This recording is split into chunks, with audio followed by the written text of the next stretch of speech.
Who or what do you think is the oldest living creature in the many worlds of Dungeons and Dragons? Some kind of weird tentacle beast? An ancient six-armed entity who attained divinity? Or one of the major gods, perhaps? All strong theories to be sure. But what if I told you it was a lady in a special sheet? Hello and welcome to Monster of the Week, the only show on the internet that knows, for a fact, hiding under the covers will not save you. This episode is going to be kind of a weird one for a few reasons. For one, it's going to get into some extremely deep and esoteric D&D lore that I will do my best to explain, so be ready for that. And secondly, our monster this week is a specific entity named Pale Knight. If you're a first-time viewer, that might not seem that weird, but trust me, it is. I typically tend to focus my content on more of a broad type of monster than individual characters from D&D's history. For example, I made a video about the horrible nightmare fiesta that is the Adobe, not a specific Adobe named Jimmy Longarms. And the reason I do this is because I want my 5th edition monster conversions to be as useful to as many people as possible,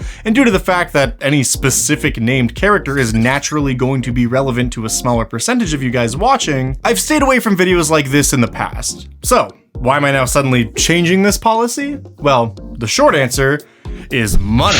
Because of all the support you guys show me on Patreon, I'm now able to afford to pay artists to make even more pieces of original art, and I'm able to pay some editors to help me with these massive, extremely long videos. They just keep getting longer and longer, and honestly, I don't know how to stop that. And to address the usability part of my no specific characters clause that I've upheld for so many years, I've come up with a compromise that I think we can all agree with. Today, I'm not going to be talking about Pale Knight alone. I'm also going to introduce a brand new demonic creature complete with original art and stats from yours truly that can act as a minion of Pale Knight or be a standalone monster that anyone can add to their campaign completely separate from the Mother of Demons. But we'll get to that in due time. First, I've got to give a massive shout out to the other source of support that helps me get these nifty monsters drawn up, and that is this week's sponsor, the Field Guide to Floral Dragons. The Field Guide to Floral Dragons is an incredibly unique RPG monster book. This bestiary is over 200 pages and each one of them is packed with beautiful illustrations. I'm not exaggerating when I say there's something awesome to look at on literally every page. Within, there are 26 different floral dragons, as well as various pests, pollinators, and fungi creatures who occupy their world, all with complete 5e game stats. Hit Point Press was kind enough to send me an advanced copy of this thing a few weeks ago, and I gotta say, after checking it out for myself, it feels like this book was specifically made for me. Each dragon within the book is not simply a paragraph of text, a stat block, and some cool artwork, but rather for every creature, there are multiple pages of lore, ecology, and details about their relations with other creatures. There's also tables for determining your dragon's personality and motivation, as well as magic items, quest hooks, and of course, information about their lair. Reading through this book brought me right back to the monster manuals of old that weren't afraid to spend a few pages really fleshing out the fine points of each individual monster, and it probably won't come as a surprise that I love that stuff. It's literally what my entire channel is about. Each dragon entry also has little field notes included in the margins that are written by a team of adventurers who sought to discover all they could about floral dragons. And these notes aren't just extra flavor, but they also string together a narrative about the dragons and the impending threat they face at the hands of a necrotic fungus. And each of the 4 adventurers has a specific font and writing style, so you always know who wrote what, and they've all got little personalities. It's just cool. I highly encourage you to hop on over to their Kickstarter and check out the book for yourself. It got funded in like 4 hours, so it's definitely getting made, and I know I can't wait to introduce some of these flowery, draconic beings to my table. But now that we've talked about the natural world and the mysterious botanical wonders that lie within, at the risk of giving you tonal whiplash, prepare yourself for a journey to the 600th layer of the abyss.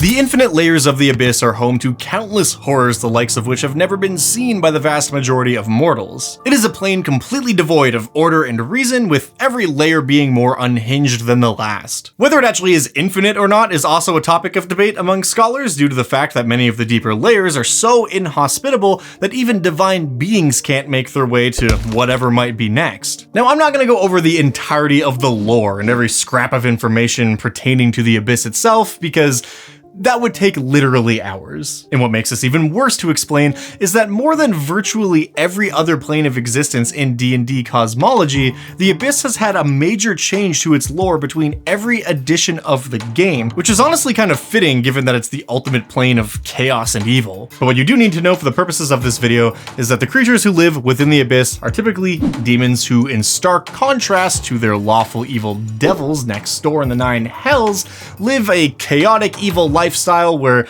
anarchy reigns and the only law is the law of strength. The strong dominate the weak, but only until something stronger comes along to dominate them in turn. And demons themselves are a perfect encapsulation of this idea. Each demon is born as a lowly soul trapped within the abyss and is often simply just eaten by a more powerful demon. By combination of consuming the weak and absorbing the energies of the abyss itself, demons grow in power.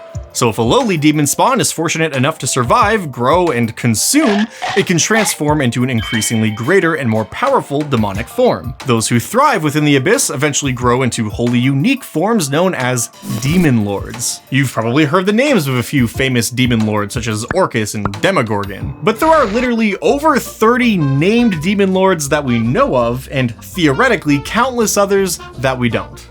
And of course our subject today, Pale Knight, is one of those named demon lords. What's specifically interesting to me about demon lords just as a concept is that while each one is a being of tremendous power capable of incredible feats that rival the gods themselves, they are decidedly not gods, just very, very, very powerful monsters. So theoretically, any of them could be killed. In fact, the death of a demon lord is something that's transpired many times within the Abyss, often at the hands of another demon lord seeking to claim their territory. And while the Abyss itself is just chaos incarnate, any amount of organization that does take place there is usually at the behest of the demon lords and their whims. And I'm not talking like founding cities and passing laws before a senate, I'm talking corralling a bunch of monstrous demons together to form an army. In the blood war fought between demons and devils, it's the demon lords who rally their kind into those armies, making them sort of like generals in a cosmic conflict. But that's an entirely different story for a different video I'm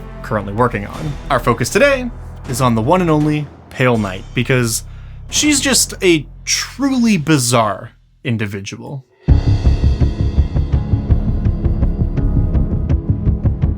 Pale Knight appears as the silhouette of a beautiful woman wrapped in a pure white sheet. She floats through the air with an almost ethereal quality and speaks in a voice that sounds like a barely audible whisper. And she's an obyrith. If that means literally nothing to you, I encourage you to check out my other video on the Death Drinker, wherein I went over all the different types of demons and why 5th edition doesn't include those types within their current lore. But essentially what that means is she belongs to a race of demons that were among the first entities to occupy the multiverse. The obyrith are so ancient that by the time the first mortal being drew breath, the youngest obyrith had already seen over 10,000 years go by. Some scholars even believe that the obyrith predate the gods, which puts them in the same bracket of existence as the aboleth. But what's really interesting is that Pale Knight has been alive for so long, she is considered ancient even by other obyrith. Nobody knows precisely how old she is, but based on that alone, it puts her in contention for the spot of oldest living entity within the multiverse. It's believed that she may have even been alive within the Abyss before the Abyss became part of the multiverse. And that is absolutely wild when you start to consider all the ramifications of that statement if it is indeed true, but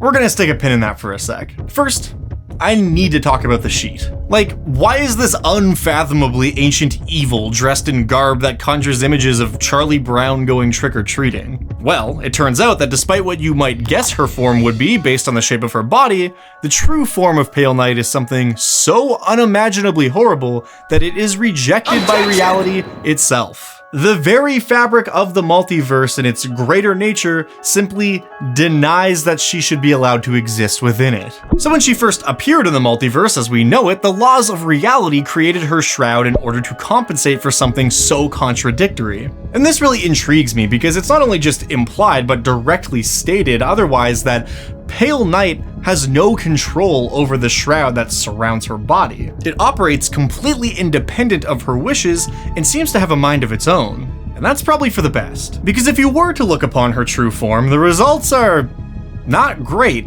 The best case scenario is that your brain simply doesn't process what it's seeing and you have no memory of what she looks like. Worst case scenario, you just straight up die.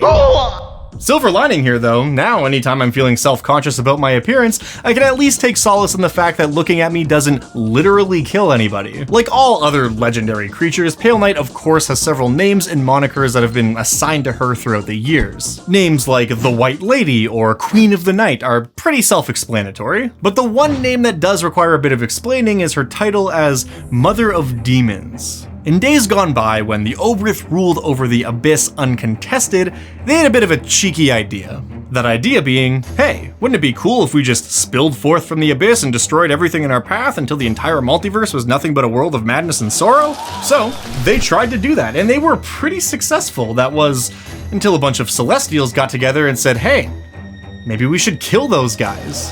Specifically, it was an army formed and led by the celestial Eladrin that spearheaded the attack against the Obyrith, and they were successful in defending the multiverse from the demonic invasion. They then started to assault the Obyrith fortresses within the Abyss itself, beating them back and hunting them to near extinction. However, before the war was completely over, Pale Knight hatched a scheme born entirely of revenge.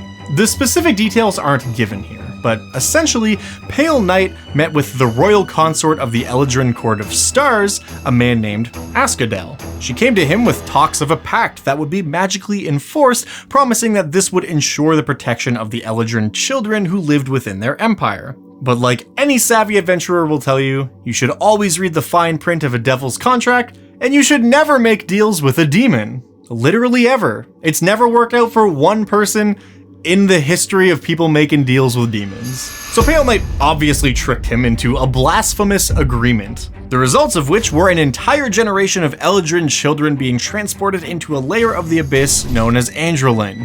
There, she and her Obyrith allies intended to take their sweet revenge on these children by hunting them mercilessly at their leisure until all had been devoured by demons. And like, that's super messed up and bad, but it gets worse. She intended to exact this revenge over a period of time in the thousands of years. The pact prevented these children from aging, so they would be trapped in a hell of her creation until she finally decided it was time to kill them off, which is maybe one of the most evil things I have ever heard of a creature doing in D&D's history.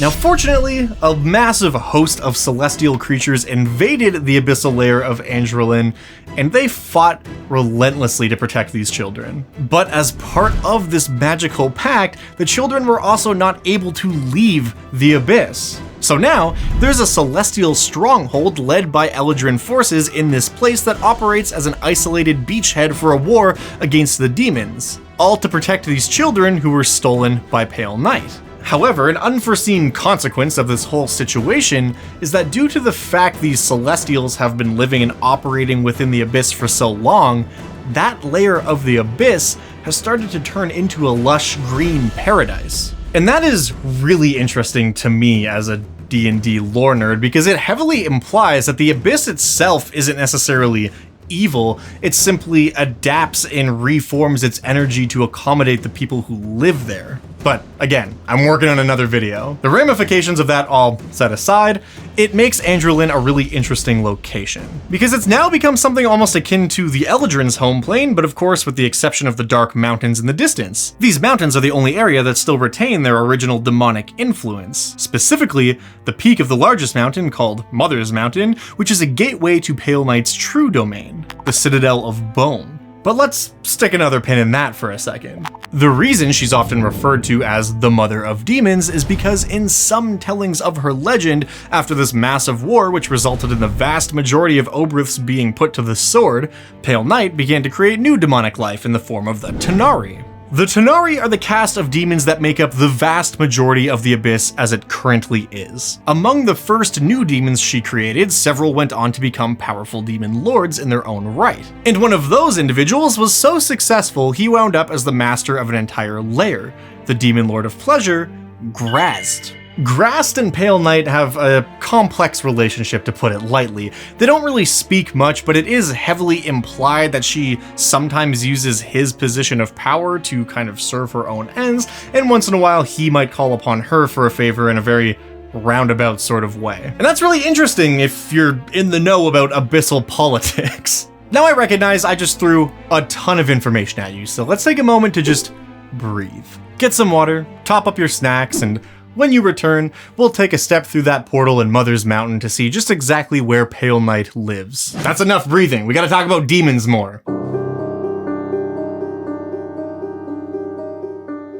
Deep within the 600th layer of the Abyss, the Demon Lord of Beasts, Baphomet, rules over the Endless Maze. A seemingly infinite replicating series of walls that forms a maze which stretches out in all directions. But at the center of this maze is a realm that exists beyond Baphomet's influence. For in this place is the Bone Citadel, the fortress domain of Pale Knight. The Bone Citadel, as its name would suggest, is a massive fortress made of bones. Hand and finger bones, specifically. Here, Pale Knight spends the vast majority of her time doing whatever it is she does. Not much is known about her daily activities, though it is clear that she, like many of her obyrith brethren, is a schemer. She has a non-aggression pact with Baphomet that states she won't infringe on his domain so long as he respects the boundaries of her castle. The two of them aren't exactly friends, but like so many agreements between the various demon lords, it is a mutually beneficial situation. Any would-be interlopers must first navigate through Baphomet's domain before they can reach the Citadel,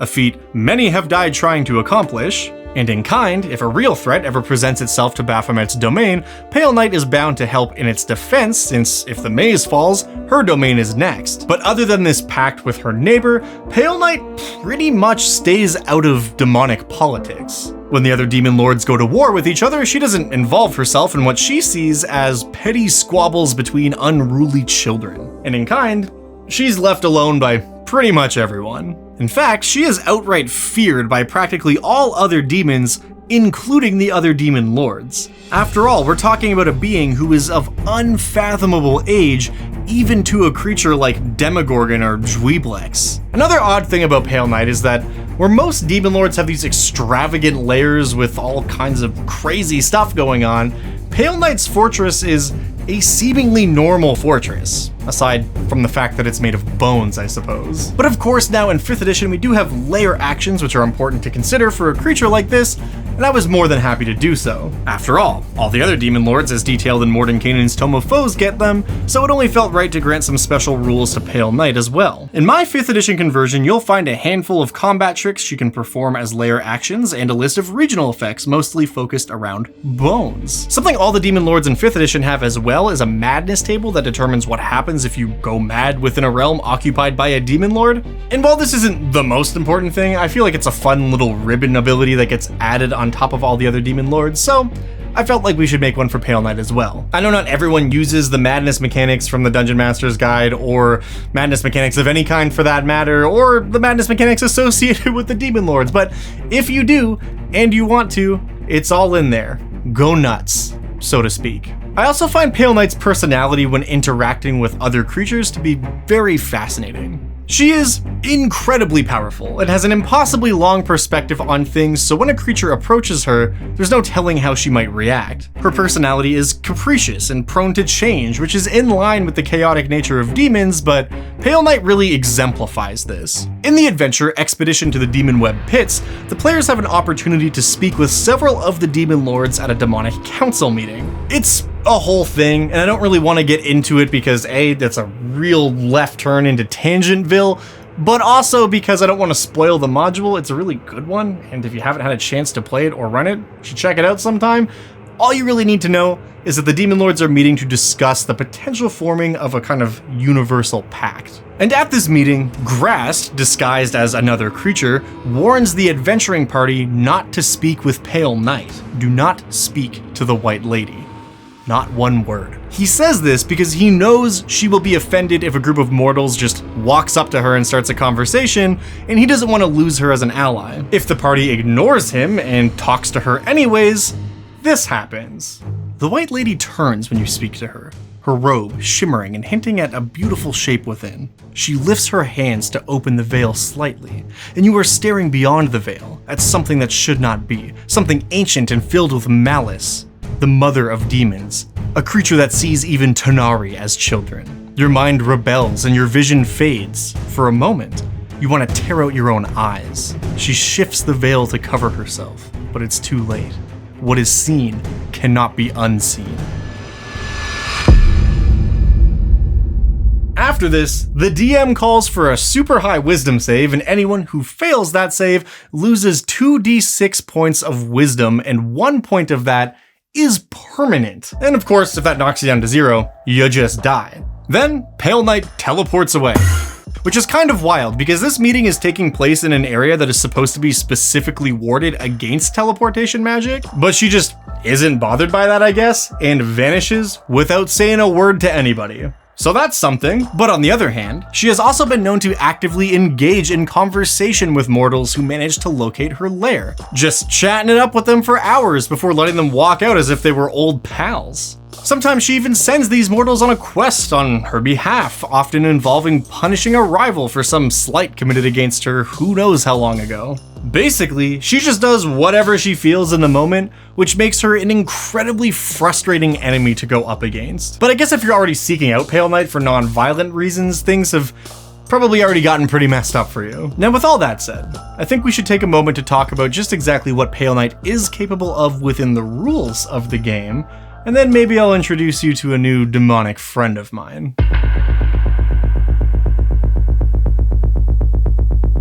Pale Knight is obviously one of the most powerful creatures in the game world. Even by Demon Lord standards, she is a true endgame threat. Clocking in with a CR of 26, Pale Knight brings a lot of hurdles to the table anyone seeking to take her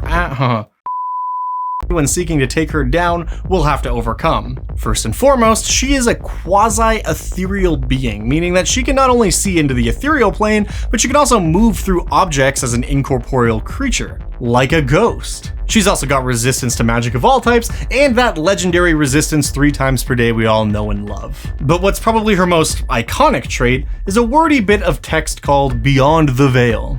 This is the trait that explains what happens if you look directly at her true form. Essentially what it boils down to is that if you see her with your actual eyeballs, you need to make a DC 30 charisma save or die. If you pass the charisma save, your mind basically blocks out and represses everything you see and you just pass out for a second. And if you do happen to witness horrors beyond your comprehension that result in instant death, even if you're revived, you still can't recall what you've seen.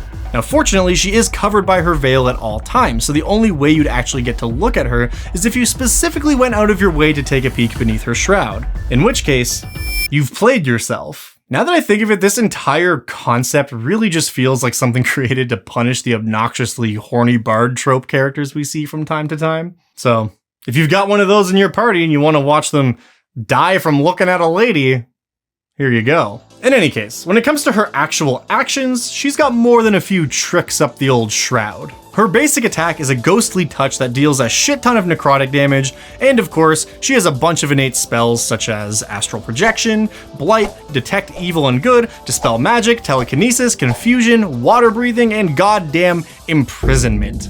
These spells all serve a pretty obvious purpose, but the inclusion of imprisonment specifically is wild. For those not familiar with this spell, imprisonment is a 9th level spell that allows you to trap a creature indefinitely in a prison of your design, such as an orb of magic force, binding chains, a tiny gemstone, or a demiplane that's just a maze. Also, the target can't be found with any type of divination magic, and they don't need to eat, sleep, or breathe, and they stop aging. This spell does take a full minute to cast, and you do get a wisdom save to try and resist it, but wow, is it ever something you do not want to be targeted by. The other absolutely wild spell that Pale Knight can cast at will, no less, is Magic Jar, aka the Freaky Friday spell. This one allows the caster to trap someone's soul in a vessel, much like a pot or lamp, and then move into their body themselves, optionally allowing the other person to take over your body. Pale Knight's version of this spell is a bit special though, because she can use her shroud as the vessel, which is horrific when you start to consider the implications of that for like 2 seconds. She likely just has countless souls trapped within her shroud with no chance of escape forever. That sucks. And if the shroud does turn out to be some kind of divine being or holy object that is unwillfully taking part in this whole soul trapping process, that's doubly horrific. In fact, one of the source books specifies that she frequently takes over the body of a mortal she likes and just runs it ragged until she gets bored or the body ages to death, at which point she vacates and moves on to the next. She super doesn't need a body to function, by the way. This is just something she does to pass the time, and on occasion it will allow her to travel inconspicuously through other planes. Because you know, if you see Pale Knight rolling up to the town gates, it's probably gonna be a whole thing, but just some random dude trying to walk through?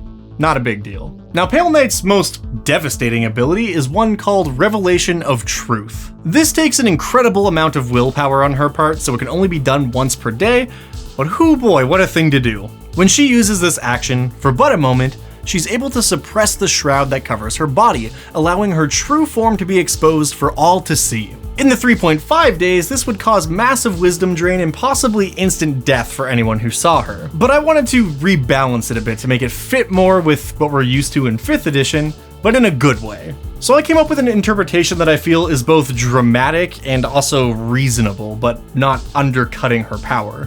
When she does this, everyone who can see her has to make a DC 24 dexterity save. If you succeed, you can quickly react and look away from her, dropping your eyes to the ground.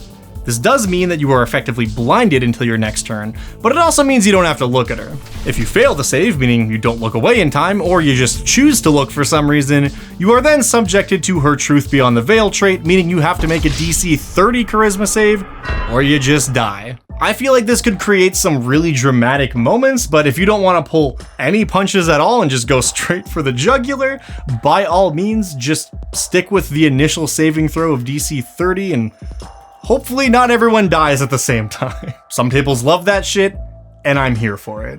Lastly, she's got a nasty 3 per day action called Embrace, wherein she attempts to wrap another creature up in her shroud. If she does this, you have to make a saving throw or you get stunned for 1 round. And if you fail the save by 5 or more, you get petrified. But this ain't your dad's petrification. Instead of turning into stone, your body becomes ethereal, and you are wrapped in a ghostly shroud that obscures all your features, much like Pale Knight herself. But even if you are cured of the petrification, you have now been infused with a fraction of Pale Knight's essence, meaning you are permanently incorporeal and shrouded. For some, this might not be a huge deal, but for many, it's something you'll probably want to get looked at. Is there a way to cure this curse? That's up to the Dungeon Master ultimately, but rules as written, no. For those who are never freed from the petrification-like effect, Pale Knight uses them as decorations all throughout her citadel. So as you walk through the corridors, keep in mind any semi-ethereal shrouded figures you see were once mortals like yourself. But there is a second reason she does this aside from epic home decor. For once a creature has been bound in her embrace, they are ready to undergo a transformation into something new, should the Mother of Demons deem them worthy. So as promised, I've come up with a wholly new original creature to complement Pale Knight and serve her as a new cast of minions. You can of course use this creature in conjunction with the Demoness or as a standalone stat block, but either way I'm very curious to hear what you think about this one in the comments. So without further ado, I present to you the Shrouded Knight.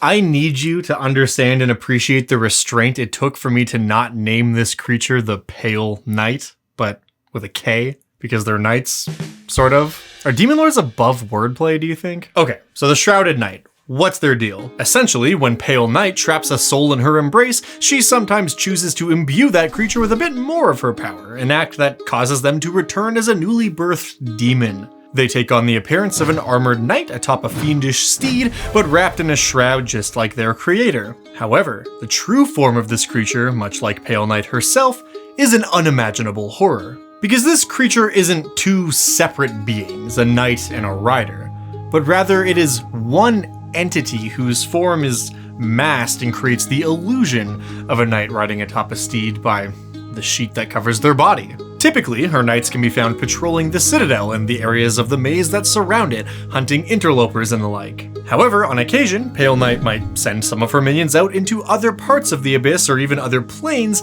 to conduct missions on her behalf, or just to act as messengers. Like their mother, all shrouded knights are ethereal and capable of incorporeal movement. And they also have the ability to revel in their true form with an action called Lesser Revelation. This action works essentially the same way as Pale Knight's Revelation of Truth, except if you see their true form, you don't just die. Instead, you get frightened for a full minute, and of course the DCs are a bit lower. But they can also do it anytime they want, so there's a bit of give and take here. As CR12 creatures, they land in that sweet spot of being a powerful threat for weaker parties and a good group of enemies to face off against those at higher levels. Of course, they also have the ability to attack with both their hooves and a cursed lance, which means any creature hit by the lance is cursed by the knight, allowing it to know the creature's precise location for the next 24 hours. This is pretty situational, but I feel like it gives them a bit of personality, and I do think it would come in handy when hunting an enemy through, I don't know, a maze of endless proportions. And that thought process kind of inspired their final action, which is an ability that provides a bit of a spin on a classic spell. Maze is an 8th level spell that banishes a target to a maze-like demiplane for up to 10 minutes, effectively removing them from the fight until they can pass an intelligence save and find their way out of the maze. The Shrouded Knight has an ability that does pretty much the exact same thing, except I called it Hunter's Maze, and this is because the Shrouded Knight also follows the creature into the demiplane they send them to. The target must attempt to escape the maze by making intelligence saves as per usual. However, every turn they are lost in the maze, the knight is hunting them. On the knight's turn, they get to attempt an intelligence save in order to find the creature within the maze, and if they succeed, they get to make a lance attack against them. And if, say, they know the creature's precise location for some reason, they don't have to make an intelligence save to find them, they just get to make an attack against them. So while this does remove the knight and their target from combat, they get to slowly whittle down the target's HP, hunting them in this demiplane until the target finds the escape. I feel like this is all very thematic and might lead to some really cool roleplay moments at the table, but this creature has literally never been used before. Obviously, these videos are allegedly weekly, so I don't have time to really playtest all this stuff extensively, meaning that you can be among the first to take it for a spin and let me know what you think. If it turns out awesome, you're very welcome. I aim to serve. And if it sucks and everyone has a bad time, just remember you did not get it from me. Now, all of that stuff is well and good, but I'm practically dying to talk about some plot hook ideas I've had regarding Pale Knights and these Shrouded Knights and everything that we've talked about thus far. So let's move on and talk about how we might actually use this creature at the game table. As a powerful entity who's been around since the 2nd edition days of D&D, you'd think Pale Knight would be all over the place in terms of published products. But there are shockingly few D&D adventures that actually feature her, let alone use her as the focus of a campaign. And that's partly because she's a straight up demon lord, and that means she won't easily just fit into any campaign or story. So if you want to go with something that involves Pale Knight but doesn't revolve around a bunch of CR 20 plus demon lords running around, maybe you go for something a bit more grounded and the party is just dealing with a cult of Pale Knight, which surprisingly is something we haven't actually talked about yet. Pale Knight doesn't really cultivate followers the same way that other demon lords do, so cults dedicated to Pale Knight are extremely rare. But they definitely do exist. Most cultists devoted to Pale Knight simply set out with the goal of reaching her bone citadel and getting the chance to glimpse beyond the veil. They are crazed individuals obsessed with the notion that there is some ultimate cosmic truth to be gleaned from Pale Knight herself. And even if they are right, all they're really doing is undertaking an impossible goal which, if somehow successful, will kill them or drive them mad. I could also see a group of cultists who all want to become Shrouded Knights, and their goal is to open up a portal to the 600th layer of the Abyss and see if they can be judged worthy by the Mother of Demons. or as the cultists refer to her, Pale Mommy. And of course, if they are successful, not only will they then have to deal with the maze between them and their shrouded master, but it will also allow all kinds of demons into the material plane, which is bad.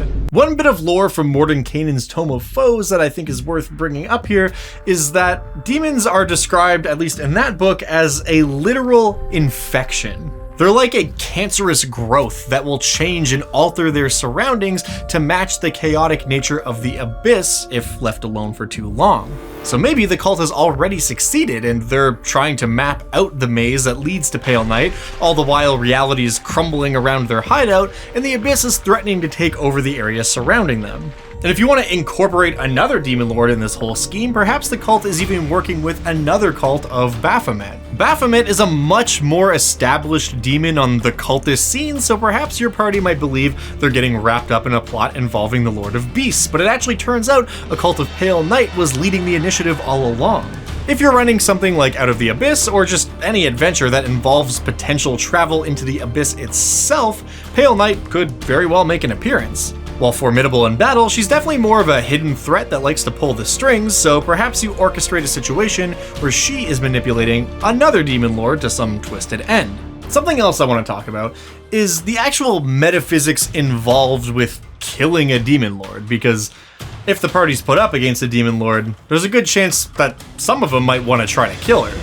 As creatures with stat blocks, they can be fought and slain, but if they are slain anywhere outside of the abyss, like most creatures from the outer planes, they don't die, but simply reform back in the abyss, their home plane, after a time. However, like all demons and most other creatures from the outer planes, if they are slain on their home plane, the abyss, they are dead permanently.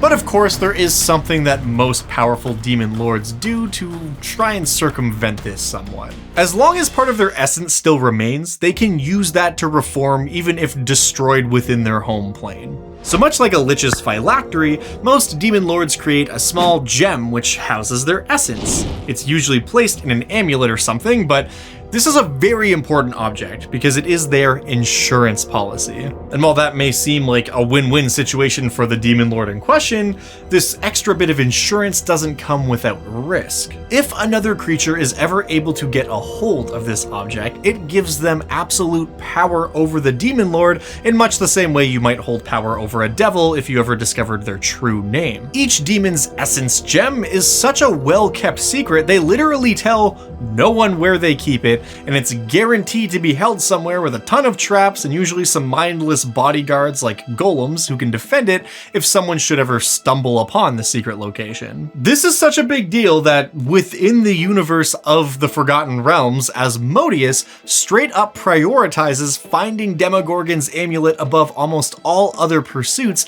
as far as the blood war between devils and demons is concerned. He believes that if he is able to secure even just one demon lord's amulet, it will shift the tide in their favor to the point where the devils might actually conquer and destroy the abyss. And all of that is just to say, Pale Knight's definitely got an amulet hidden somewhere, right? So finding this amulet could be an adventure in and of itself with potentially massive consequences. Does the party destroy the amulet, then kill Pale Night to purge her evil from the multiverse forever? Or do they trade it back to her for something that they want? Or maybe they use it to control her and wield that incredible amount of power for some other end. And as I just mentioned, these amulets are objects of incomprehensible value to someone like Asmodeus, so if the demons won't offer them anything they want, the devils might. And who knows, maybe they were even sent on this quest by Asmodeus in the first place. Something else to keep in mind is that while Pale Night is by her very nature quite chaotic, she is a thinking being and a highly intelligent one at that. And considering that,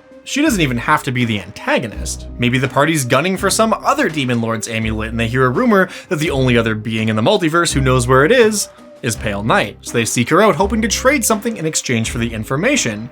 And who knows, she might even just straight up tell them if it means the destruction of a demon lord that she is a beef with. There's also a lot of story potential just within the idea of her shroud itself. She is literally shrouded in mystery, so perhaps some renowned demonologist has a bounty set aside for a ridiculous amount of gold promised to anyone that manages to witness her true form and describe it to a competent artist or something. I'm sure lots of people would just lie about this to try and get the money, but there are lots of ways to determine magically if someone is telling the truth or not. And if the party actually wants to achieve this goal, how they do that, I don't really know, but that's up to them to figure out. As a dungeon master, I would definitely be willing to roll with them on some harebrained scheme that might have a slim chance of working if they can logically justify an argument for a way that they might be able to cause this to happen. And if they are able to do it, not only would this be a Lovecraftian adventure for the ages, committing anything resembling her true form to a canvas would likely drive the artist, and anyone else who looks at the painting,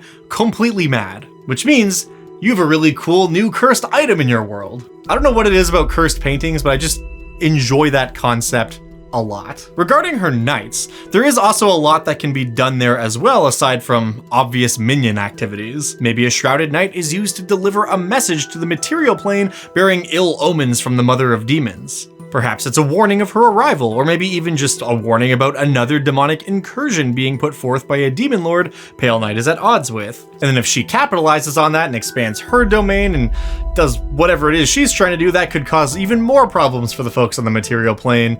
Or maybe it makes things better. I don't know.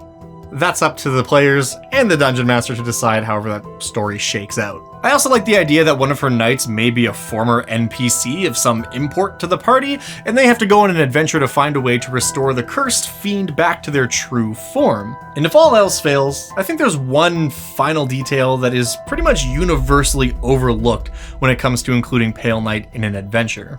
I kind of touched on this a bit earlier, but don't you think that Pale Knight probably hates the shroud that covers her up all the time? We know that she's not in direct control of it, and we also know that she can suppress it for a few moments every day. But I can't help but feel like if I were her, destroying that shroud would be my #1 priority. Because I mean, if she wanted to be obscured as a creature at her power level, I'm sure she would have a way to do that. But having the choice removed is a massive hindrance to what she's capable of. So because of that, we can assume that destroying the shroud is no simple task. After all, if an entity as powerful as a demon lord can't just rip it up, it's not going to be easy, which begs the question, what even is the shroud? It's possible the shroud is some kind of extremely powerful magic item on par with artifacts like the Hand and Eye of Vecna or the Book of Vile Darkness. But it's also possible that the shroud is literally a divine being whose sole purpose is to keep Pale Knight's true form hidden. And in either case, that means there is likely some kind of ritual or hyper-specific circumstance that can lead to the shroud's destruction. I mean, just look at the section about artifacts in the Dungeon Master's Guide. There's a whole thing about how every artifact can't just be destroyed by bopping it with a hammer. You have to undergo a specific ritual, which is usually determined at the time of the artifact's creation. And Pale Knight certainly knows this. The only reason she hasn't destroyed the shroud by now is because she either can't or she doesn't know how. Perhaps in order to destroy the shroud, you have to kill some entity that controls it, and that entity lives on one of the celestial planes so far removed from the abyss that Pale Knight would never be able to get there before all the gods in the multiverse were taking her on. But she could always trick a group of unaware adventurers into doing it for her. We know that she can possess other bodies, so perhaps Pale Knight, under the guise of someone else, convinces the party that they must undergo an important mission to find and kill some celestial being. She might offer them an incredible amount of wealth, or try to spin them a tale about how this being has become corrupted and must be stopped. Whatever the case, she's sure to appeal to what she knows will have the best chance of convincing them to kill that being who controls the shroud. And I mean, hey, if the party's a bunch of Pale Knight enthusiasts, she might not even have to trick them. In fact, destruction of the shroud could be an excellent goal for a cult of Pale Knight. Whether the players make up that cult or they're trying to stop the cult, either way, that sounds like a really interesting story to me.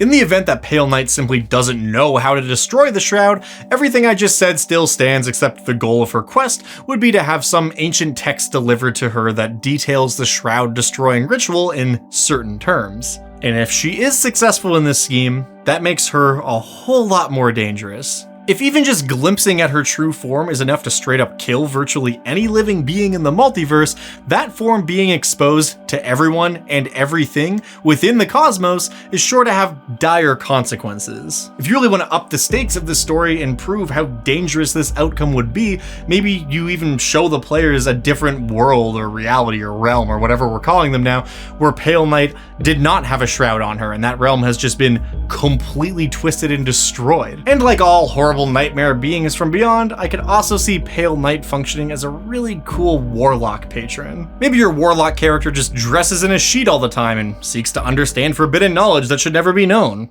Easiest cosplay ever. But whatever you choose to do, as always, linked in the description down below is a Google document that contains all the 5th edition stats that I converted for this monster, as well as all the stuff for the Shrouded Knight, all of their original lore, and all of the lore that I wrote up, kind of condensing everything across the editions for my 5e conversion. It's all there in that document. And if you are one of my lovely patrons over on the Dungeon Dad Patreon page, you can of course find the high-res PDF stat block, which contains all the new artwork and everything else that is all the same words and information, but it's just presented in a fancier way as my way of saying thank you for the extra support over there. I'm really curious to hear what you guys think about this video because, like I said at the beginning, this is a different type of monster than what I normally cover, and I'm curious to see what you think about me covering more unique named creatures in the future, as well as what you think about the addition of homebrew, essentially, homebrew creatures that I have created, kind of attaching them to these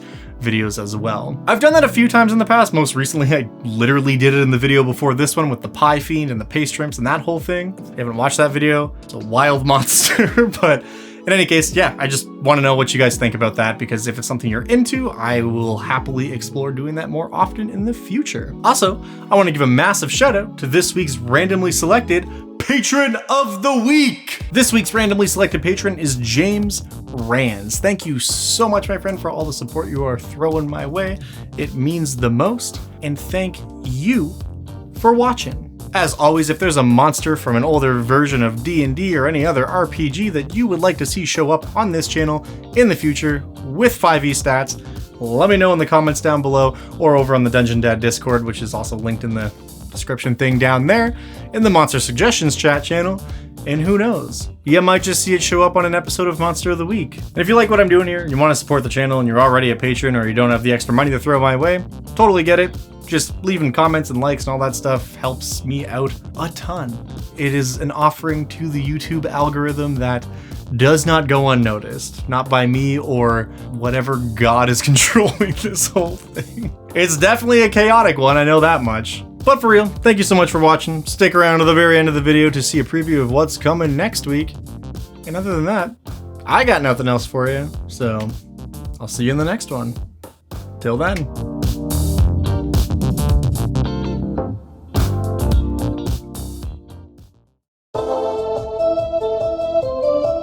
Dungeon Dad looks towards the heavens for inspiration. Instead of sunshine, things have become dark as night. But it's the most anticipated day of the year for one giant species. Next episode, Eclipse Giants. Tune in next time for lots more fan service.